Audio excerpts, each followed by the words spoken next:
Well, it's only days until Thanksgiving. We'll get together with family and friends around the table, have a great meal, and we'll remember to give thanks. But here's 3 things to keep in mind as you think about Thanksgiving this year. In other words, why you can and should give thanks no matter what you're going through. Number 1, God is in control of your life. He's also in control of all of the circumstances of your life. Either God did it or God allowed it. Why? I don't know, but just keep in mind, God is in control. The word oops is not in God's vocabulary. Number 2, God can work all things together for good. Even the bad things can ultimately come together to fulfill his plan. Probably the best example of this is Joseph, who had everything go against him in his life, sold into slavery by his brothers, falsely accused of rape by the wife of a man named Potiphar.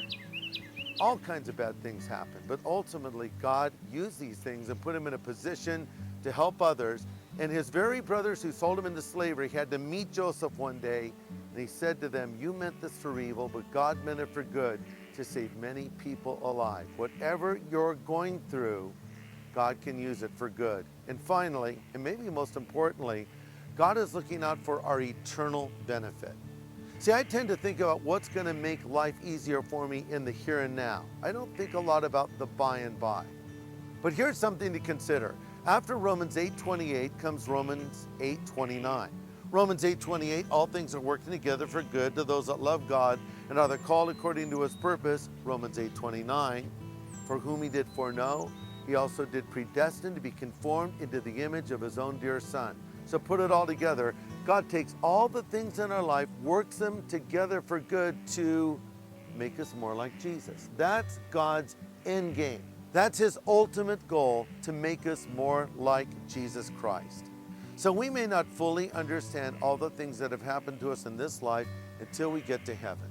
Now you may be going through hardship right now, or trauma right now, or tragedy of some kind. Then again, maybe things are going reasonably well for you. And if they are, that's wonderful. Thank God for that. But you know, you might want to just store these truths up. I'm holding in my hand a few acorns picked up here from the ground. And these are what the squirrels gather for later. And the things I've been sharing with you, well, they're like little nuts, little acorns, if you will, things to store up, because you may not need them now, but you'll need them later.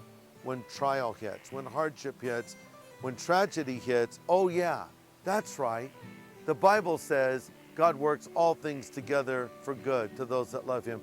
Oh right, God reminds me in his word that he is in control of all circumstances that surround my life. These are important things because you want to get your foundation laid right today, because you'll be living on it tomorrow. These are important things to keep in our heart and mind. There's something to think about.